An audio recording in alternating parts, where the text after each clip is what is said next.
UKMotorTalk.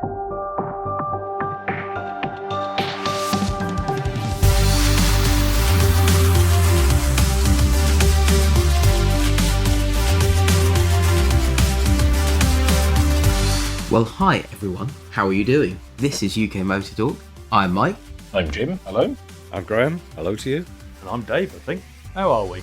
But about the same. I don't think too much has changed since the last time we spoke. No, well, I get a message from each of you every morning, in fact, now, which makes me feel loved. And then I realise what it is you guessing what the cars are on Cardle. Now, if you've played Wordle, you can probably guess where this is going, but would anyone care to explain? Yes, well, it started off with Wordle, didn't it? And then there was Querdle, which is the same principle as Wordle, but it's 4 words, and every guess goes in each 4. So you have to work out what 4 different words are in quite a short space of time. So it's extra hurdles? Yeah, that's it. But this is Cardle, so you get a little snippet, a little picture, a tiny part of a car, and you have to try and identify it. And you think you get, 5 or 6 goes at it? 5 goes at it, don't you? And if you don't get it, it goes on to the next picture, or you can skip and go on to the next one. But it's quite good fun. But it's always disheartening when I wake up to the message from David, and David hasn't got what the car is. And I just always think, well, if David hasn't got it right, then I've got absolutely no hope, so I'll just give up now. But then occasionally it's a wonderfully satisfying feeling when you get it right on the first go. But when you've got it right on the first go and all you've had to go on is a door handle and a tiny bit of a rear 3/4 light, it does make you feel quite geeky at the same time. But there's a couple that have annoyed me on technicalities. The Volvo Amazon that was on the other day, I'd put a P120 because I thought, well, that's the designation of it. So it's, is an E36 BMW the right answer when it should be a BMW 323? It's like, well, it's an E36, so it's both are correct. But ignoring the odd technicality, it's a great game, isn't it? I do like it. It does make you feel very geeky. I've sort of stopped playing it because I'm in awe of those that can play it. And well done, David and James, that you seem to do very well at it. I find the cars are far too new for me. When we're looking at cars that are only a few Post-war. Years old. Yes, thank you for that. Which war would you like to pick out specifically? But I just can't do it. So I've given up on it, but I'm amazed by those who can do it, and congratulations. I was amazed I got today's, which was, and I don't think there's any spoilers anymore by the time this goes out, we'll be days away. I managed to get the Ferrari California, which I was quite pleasantly surprised by because I've got a major blind spot when it comes to modern Ferraris. I can't tell one apart from the other, apart from the really obvious ones. And the California, I suppose, it's a bit different, isn't it? Because it's the alleged hairdresser's one. Perhaps that's why I got it, because I need the services of a hairdresser these days. I'd completely forgotten about the California. I'd completely forgotten that existed. I think I was aware it existed when it came out, but it's one of those cars. Oh, have I missed that one? Did I know about that? I think as you get older, I think my brain is fairly full now. So anything new that I want to remember has to push out something old and unimportant. So maybe something I learned in the last week or so has pushed out the Ferrari California. But now the Ferrari California is back in my head. I wonder what's fallen out of the other end. So I'll find out soon, I'm sure. James, welcome to senility. I'm getting used to it. Things constantly falling out of you. That's not good for me in my early 20s, is it? Some of them, though, are a bit trickier than you'd expect because they're a bit cheeky, I reckon. There was one that was the Porsche 959, and it's quite a distinctive shape, but they managed to trim the picture to make it extra difficult. So you're looking at it going, it's definitely a Porsche, but which one is it?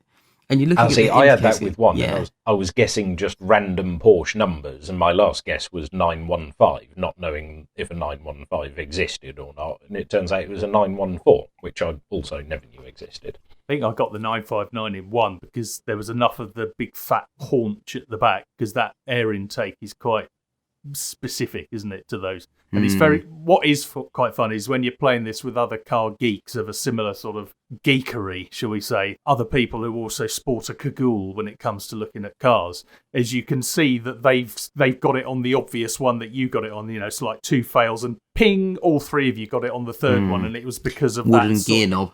The wooden gear knob on the Rover 100 that they rebadged. I mean, there's little things like, what was it? There was the a Montreal, the Alpha Montreal yes. with the slatted headlight covers. I mean, that's proper geekdom, that. But I mean, only the Montreal had that. So there you go. Yes. It's very good. It was the distinctive feature of the Montreal. It was. Lovely little things, though. I might have actually guessed that one if I'd seen it. There you go. You should play. Join There in. you are. Play along. It doesn't matter. I was looking at an RS 2000 the other day thinking, it's got the wrong side strips compared to the fishnet Recaro headrests. Oh my God. Are we the kind of people that write into the likes of Life on Mars and go, well, I know it's a Cortina GXL, but it's got the wrong dashboard? Or things like this, Are we the people that would do that? I'm not sure we would. If we would be, write to us. Tell us. I think we found that recently with a couple of there seem to be police dramas based in and around the Sussex coast, because we had Cuffs a while ago that was based in and around Shoreham, Brighton, Worthing, which is our neck of the woods. And then you think, but when they're involved in a high-speed pursuit and it seems to take them less than 10 seconds to get from the middle of Brighton or, Brighton Marina to just going over the Shoreham flyover, you think that's a very high-speed pursuit. I never knew a Ford Ranger could do 295 miles an hour. And then they seem to travel so fast at one point that when they start the high-speed pursuit, they get into a new shape Mondeo, but as they're driving along, it becomes an old shape Mondeo. It does. How long has this pursuit gone on that the police cutbacks have forced them to downgrade into an older model year Mondeo?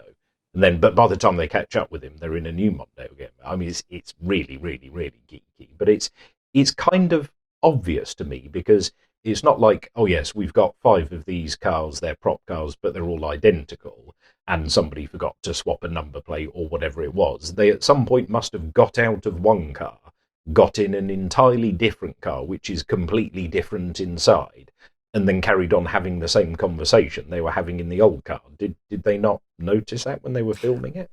I might be responsible for this, and I'd just like to apologise to everyone now, because the reason why that car wasn't available was because I was driving the Mark IV Mondeo at the time, which had the fake buttons and everything inside, because something had gone wrong with it and I had to fix it. So when they were filming that particular one, I was the person driving the other car. To parts back order or something like that? The inadequacy of the UK automotive supply chain has led to inconsistency. Yes, it did. It did cause some continuity errors in that particular episode. I know exactly the one you mean, and yes, I think I was responsible for it, because I've driven a lot of real police cars. I had to drive this fake police car, which looks like a real police car on the outside, but on the inside had sort of fake buttons. It was really weird, really weird. It looks convincing enough on camera, but really not in real life. But I think I might have been indirectly responsible for that. So I just. So I know exactly what you mean. Yeah, a very frank admission. Well done for doing that. You say about sort of them shortening distances in the edit suite. I mean, anyone who lives in San Francisco and is familiar with the film Bullet will tell you that they just basically go from one side of the city to the other in the blink of an eye. And it's complete. I mean, there's somebody, I think, on a website has plotted the actual route he would have taken, and it bears no resemblance whatsoever to what you see on screen. But I mean, who cares? It still looks fantastic. This is geekery that we can all enjoy. It is. And if you want real geekery when it comes to police cars, I inherited this from my father, who, in his long career, served Her Majesty in certain areas of telecommunications for various departments. And every time a police car would come on a show or a fire engine would come and go, that's the wrong radio in that. And I still do it even now. So it's the wrong aerial, it's the wrong police car. And they're going, oh yeah, it's the Metropolitan Police. That's not the Metropolitan Police. They've given you the wrong SD1 there, mate. Oh no, the aerial wouldn't be there. It'd be at the back of the roof rather than at the front. And it's, yeah, thanks, Dad. Thanks for that. So if you would like to be bored to death, we can do a special on this. Let us know if you'd like us to do it. Or otherwise, take us to the pub and we'll talk to you about aerial locations, the wrong dashboards in Cortina GXLs, and what different mark of Mondeo it is. We are at UKMotorTalk everywhere, or send us an email to whatever it is at UKMotorTalk. Go to the website, mark it. We'd like to be bored to death, please. And we know exactly what it is that you're talking about.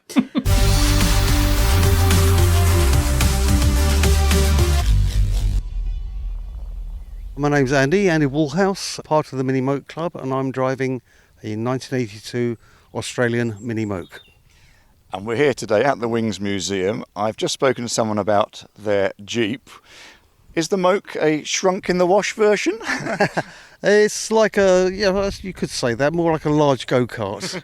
You can have a a road completely relayed, and you'll feel every single bump going along. Full driving experience. Full driving experience, yeah, and no power steering, anything like that. Turning circle of the QE2. So It sounds like you're not a fan. oh no, I love it to death. As I say, a couple of years ago we drove through France, Belgium and Germany, and we had 21 of us take the Mokes round the Nürburgring 30-mile track. Is it designed for that? Oh, it's fantastic, yeah. Wheels squeals, and it is wonderful. A fantastic experience. A few years before that, we drove down to Portugal via Spain. We went off-roading, and that was... I'll never complain about a pothole in the UK again. Seriously. So now, you've come down here today. It is a Sunday, but it doesn't sound like it's a Sunday-only car. No, drive it whenever you like. I mean, I've got a full hood and side panels if the weather does get really bad. I used to be really precious about it. I had it resprayed and the engine rebuilt. I was very precious, but then after a while, it's a Moke. It's got to be driven. And they're fun. And it's fantastic fun. And wherever you go, people will stop and talk to you, want to get in. I mean, at petrol stations, traffic lights, car parks, wherever you like it. Does every journey take about 3 times longer than it should? Yes. Well, it's surprising how much information you can exchange at the traffic lights for 30 seconds. Yes. You know, I've had a guy stop and say, I used to have one of those in South Africa, and da-di-da-di-da-di-da, and off he goes. It's incredible. So you say it's an Australian one. Do they differ in any way from the British ones, apart from presumably lasting a bit longer? Well, yes, the English ones or the British ones usually have 848cc engine. Mm-hmm. They only have 10-inch wheels, very basic seats, whereas the Aussie ones have 13-inch wheels and very comfortable seats and a heater. But they were also made in Portugal as well. Oh. And the Portuguese put a 1098cc in it with 12-inch wheels. But it had the Australian body. The Australian body is slightly different to the English body, unless you're a Moke nerd. It's a bit difficult to actually explain it. Little differences. But they're slightly longer, I think. And in fact, there is now a company in the UK making electric ones. Oh, wow. But they also have things like power steering and all manner of modern things. They have to conform, to today's standards. But they presumably weigh next to nothing, so electric power in that, it'd be very hard to stop it. Well, they only do about 65 miles range at the moment. Oh, and the Chinese are making bodies for them, and if you get an ordinary old Mini, you can use it as a donor fit, put it on. We call them chokes, not Mokes, yes. For obvious reasons. But presumably, if people have the enthusiasm for joining in, and you say you're part of these clubs and things, the enthusiasm is still obviously there. Oh yes, well I'm part of the Mini Moke Club, and we have members worldwide. We've got over 500 members, the majority in the UK, but when I say worldwide, it is, I mean, everywhere, right across Europe, some Madagascar, I mean, obviously America, it's everywhere. It's fantastic, it's great fun. Yes, Mini Moke is back. Yeah, I mean, just looking at it, I'm not sure I get it, but I've said that about quite a few cars in the past. No, I don't get it. An MGB, I don't get it until we drove the reimagined MGB, and although it was electric and the drivetrain was wonderful, just part of the fun was, actually I'm sat in this and this is quite a nice thing. The propulsion was entertaining, but that was only a minor part of it. So I think it's one of those things that it could be dangerous. You drive it once and then think, I just have to have one of these. It's certainly a car you would end up buying with your heart much more than your head, isn't it? Because you look at it on paper and think, no way in the hell does that make any sense. But there's plenty of cars like that, Ariel Atoms, Caterham 7s, things like that make absolutely no sense on paper. If you go mad with I think you don't even have to go mad with an Atom. They start at sort of 50, 60 grand these days. But if you go mad with a Caterham, you end up at 60 grand, and the heater is optional, the windscreen is optional, but it's hilarious fun. So is the Mini Moke kind of the same thing, really? I think it's a nice thing that it exists. It's one of those things I'm glad it exists. To see that somebody is putting it back into production and bringing it bang up to date with electric power, which will give you a top speed of 80 kilometres an hour and about 120 kilometres. So what's that in old money? That's Boris Johnson money. That's about, 90 miles, something like that. I think it's lovely that it's still going. I mean, obviously, it's designed for warmer climates than we have here, so it will go down a storm in its markets that it's looking at, sort of places like New Zealand and anywhere that's sort of in the Caribbean. They'll probably sell as many as they can make, and I very much hope so. But the fact that they exist, when you see one on the road, it's an event. They're not that common, really, are they? But when you do see one, you think, well, whoever's driving that, whilst they might be not the most comfortable, they're having fun, and that's the main thing. So whilst there are a few classic Mokes still out there on the road, if you want a bright, shiny new one, like it's the 60s and everything, you can. For, I don't know, about £30,000, you can have an electric one, which looks like an awful lot of fun and is very now. Or you can have good old-fashioned dinosaur juice-flavoured one for slightly cheaper, but I think I'd probably have the electric one.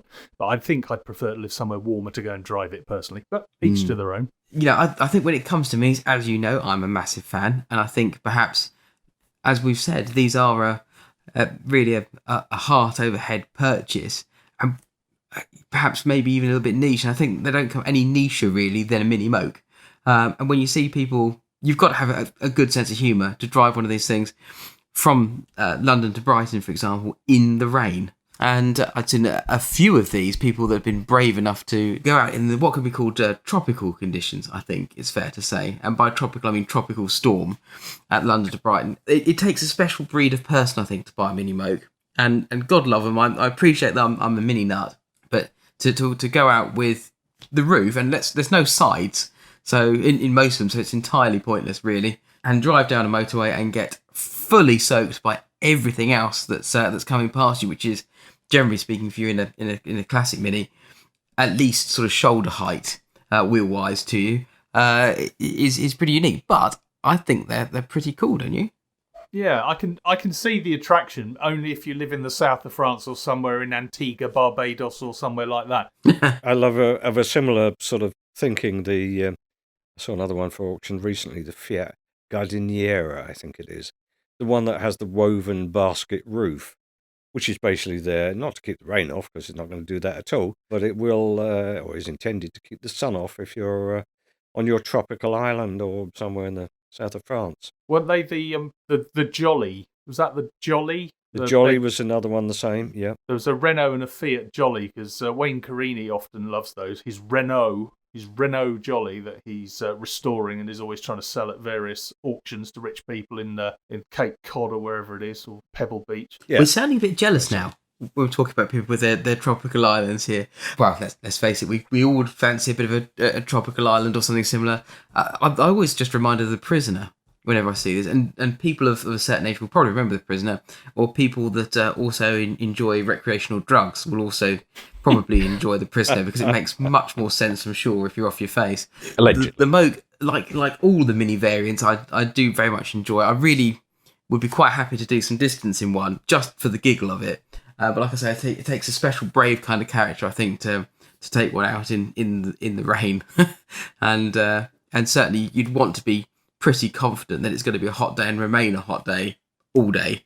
I think when you take one out, electric or not, as much fun as it would be. You just take the bungs out of the floor so that the amount of rain coming in is equal to the amount of water going out, and then you don't have a problem. Sounds like a good idea to me. As long as that water goes nowhere near the electrics, you'll probably be all right. Yeah. I'm just looking at this now. A Moke, go commando. Well, yes, you're really taking your life in your own hands if you drive one of those. If you go commando.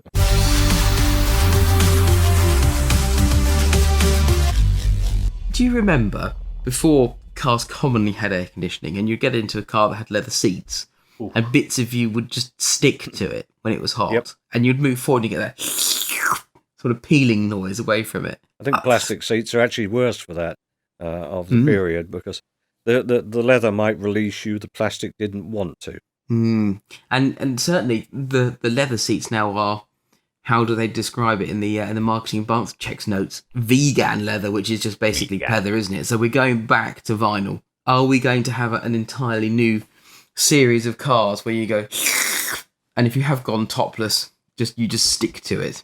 Also, I wonder whether it's possible to have anything hotter than a car that's been sat in the sun with vinyl seats. Have you ever got into a car on the black vinyl? Yes, a metal gear knob. So either yes. factory fit, Puma, Sport KA, that kind of thing, or in our boy racer days, as we always did, I swapped out the whatever gear knob was in it for a metal item. Yeah, touching one of those on a roasting hot day was deeply unpleasant. I think I had the Momo logo sort of scarred into my hand, a bit like Joe Pesci in Home Alone. You could just see the little imprint of it for a couple of days afterwards. Maybe I've got to have some surgery in the coming days on both my hands and both my arms. Maybe I should ask them to get creative. If they're going to do something, what do you reckon? We could have certainly some of the manufacturer badges. Suzuki would be a relatively easy one, I reckon. Well, I think it needs to be sponsored, whatever it is. So if you're going to do this, then try and get paid for it. Because there was that fad a little while ago was you could have your car wrapped and somebody would pay for it, so you'd be advertising a company. And of course, I thought, that'd be brilliant if you could get Sparco or Momo or somebody cool like that to sponsor you. That would be brilliant. You get Fast and Furious graphics on the car and get paid for it. Michael, what are your initials, and wouldn't that be the appropriate one to go for the sponsorship? My mind has just run away with the idea of being able to pay to sponsor somebody's car. And I'm just thinking that the possibilities, you could have a Durex one or something, and you could have their car wrapped. It would be terrible, wouldn't it? You could sponsor your mate's car for inappropriate messages. Durex have sponsored Formula One teams before, so they're no stranger to that. But I think just not long after sponsoring your car became a thing, then there was companies who would sponsor people to get tattoos as well, wouldn't they? So you'd have whatever brand it was tattooed. Oh yes, temporary tattoos. And you get paid for that, but no, real ones. Real tattoos. Yeah. So if you're going to get some artistic scarring on your body, then you certainly want to make sure you get paid for it, don't you? The possibility of things going terribly wrong. Well, either way, if you're going to get tattooed, surely you want a sponsor that's prepared to enter into a lifetime contract.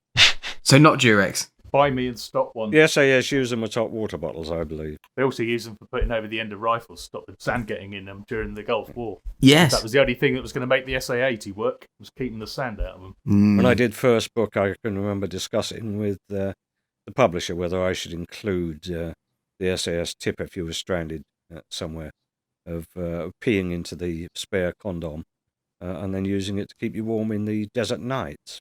The publisher decided not. All right, Bear Grylls, calm down.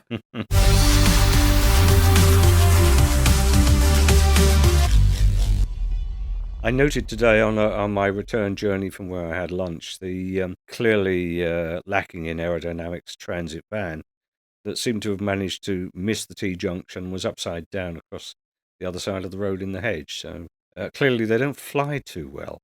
Well, you say that. I saw a Dawson news van once entirely in a tree.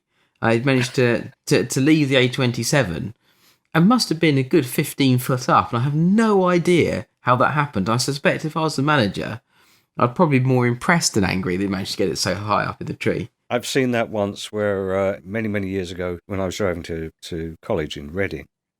So it's an awful long time ago. It was a very, very snowy day. There was virtually no vehicles on the road. But there was one, I can't remember what the car was. But that was up in a tree, probably 6-8 feet off the ground. And the wheels were still going round. So it hadn't been there long. Wasn't a Morgan, was it, by any chance? Just maybe they're sort of grown rather than built.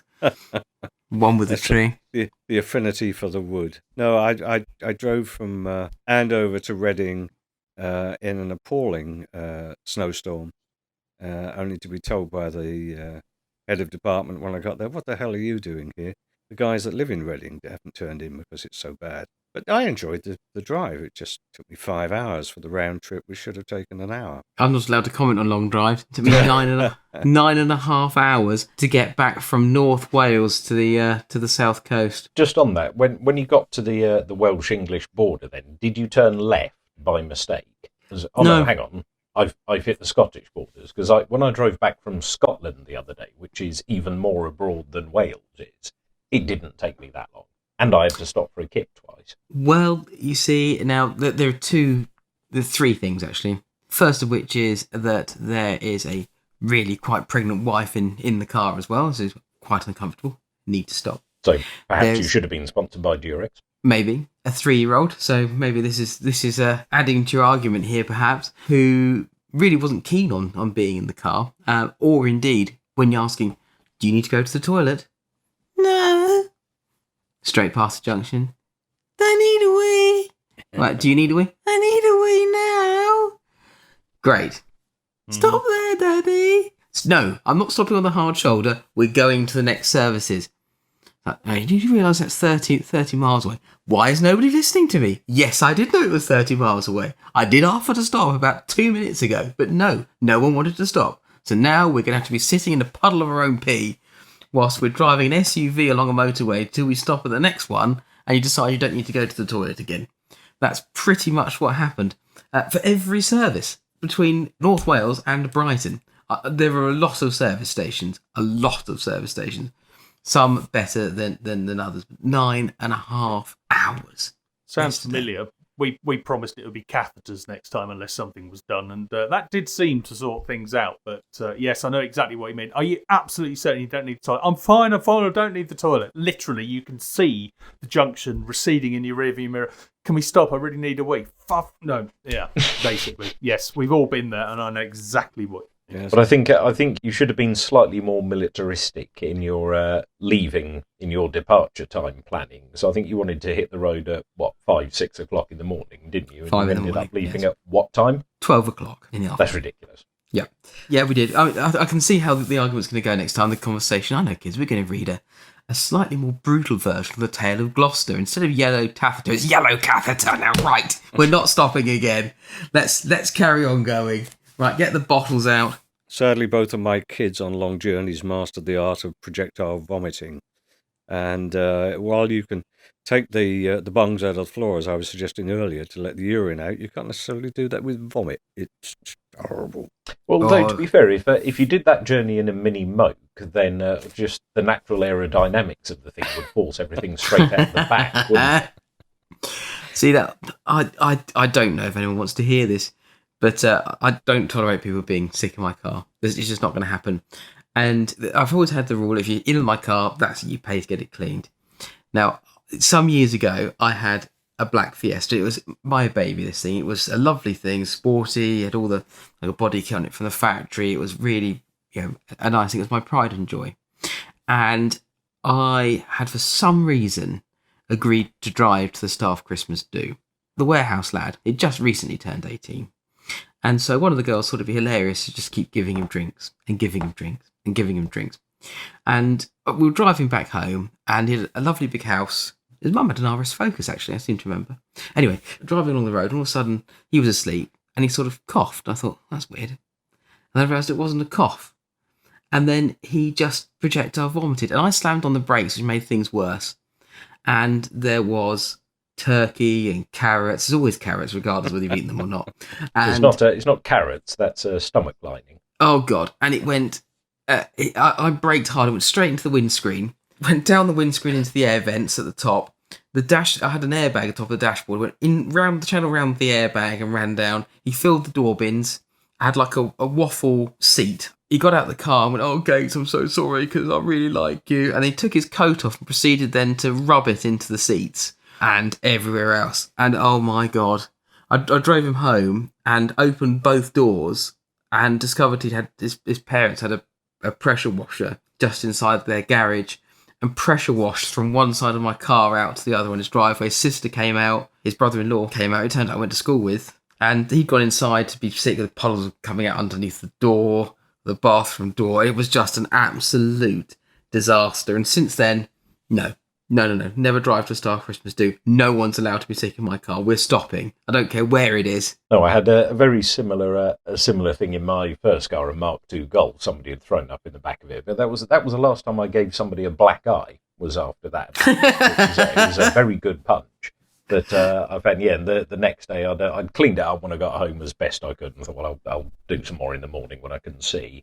And the next day it was the middle of the heat wave where. Sussex had a hotter temperature than Acapulco at the time. It was mid-30s. So, the car with no air conditioning on a hot sunny day, it's a million times worse with 12-hour-old vomit in the back of it. That took a lot of scrubbing to get out. But Autoglim got the smell out completely. It was fantastic, and it was my go-to air freshener after that. Wonderful. See, I used the same stuff, and I was always wondering, because I always called it Autoglim. Was it supposed to be Autogleam? Because no one ever called it that. No, it was Autoglim. Well, I've always called it that. I was thinking Autogleam would make more sense, wouldn't it, if you think about it? Probably registered by somebody else. Well, unlike most of the place names in the part of the country where you've just visited, and unlike the Irish convention of spelling their names, I tend to stick to the vague convention of pronounce things according to the letters that are in the word in the order that they're in the word. So, for example, it is Landudno as opposed to Landudno because it's an L, which is pronounced L. Well, to all our Welsh listeners who enjoyed the show. That's it. From Pontypridd to Tanny Belch. No, hang on, it's not that. Almost as unpleasant a smell as vomit is milk. I can remember I had a Mark II Cortina GT, and I drove it back from the dairy that I'd picked the milk up from and dropped a gallon can of milk, which emptied itself into the front footwell. A gallon. A gallon of milk? I had a job at the time where I got a free gallon of milk every day. And I had 2 young kids, so that was fine. It didn't last. But anyway. What did you do? Bathe them in it or something? There's a lot of milk. Graham, who still has all his own teeth and has never broken a bone in his body. In fact, the last time he got hit by a car, it was a Volvo, and the Volvo was a write-off. Bounced off. You are Pat Mustard, and I claim my £5. I can't blame either of those things, all my teeth or anything unbroken. But I cleaned this car, and I took all the seats out, and I took basically everything out, all the door cards and the carpets and so on. And in the end, I just sold the car. I just couldn't get the smell out. So I sold the car, and I sold it at a huge loss because I had to say to the guy, first thing he said was, "What's that smell?" So I had to tell him the story. Never mind what that is. It's the body in the boot. Yeah, exactly. I've lost the key to the boot. What can I say? It's 50 quid. Take it or leave it. You need a crime scene cleaner or something to go in there and really do it probably, because apparently they do work wonders. I did know someone who knew someone who knew someone who did. Oh, here's the story. It was definitely you, wasn't it? Well, it was. No, it wasn't. I wish it was. I genuinely wish it was. Was this your mate Ronnie, whose brother Reggie knew somebody who knew somebody? Stan the Stabber. Oh, we're back on Alan Partridge again. Dan the Dagger Man from Dagenham. No, somebody I used to know was a crime scene photographer for one of the, she didn't work for the police, but was employed to do crime scene photography of the overall scene. And she knew someone who was the cleaner. And she said some of the stuff they use is absolutely remarkable. She goes, I've seen things that basically look like a charnel house. And when they finished, it smells newer than a Barrett home, freshly minted. You're the first person with the keys. It's quite remarkable what they have.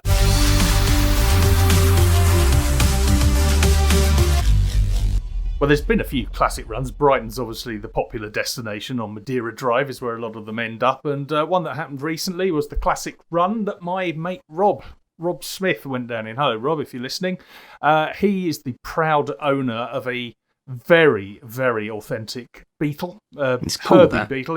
He's a big fan of the films, as anyone who knows him will know very well. And he did the run down there from, I think it was from Brooklands, wasn't it? It set off from Brooklands and stopped off at various places, one being the Wings Museum, which we all know and love. And there's a video has gone up on our YouTube channel. Just search UK Motor Talk on the YouTube, and you can see some of the cars that stopped off there on the way down to the coast. It's quite an eclectic mix. Definitely an eclectic mix, and if you're into the sort of stuff that we're into, so the sort of retro interesting bits and pieces, I mean there's a whole mix there, to be fair. I saw a Sierra Cosworth, there's an E30 325i, which is probably the best of the convertibles of that era, I would say, certainly 4-seat convertibles. Then have a look at our YouTube channel. So we are at UK Motor Talk pretty much everywhere.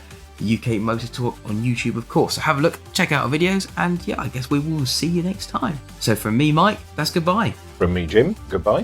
From me, Graham, goodbye. And from me, Dave. Take care. Speak to you next time. UK Motor Talk, a First Take Media production.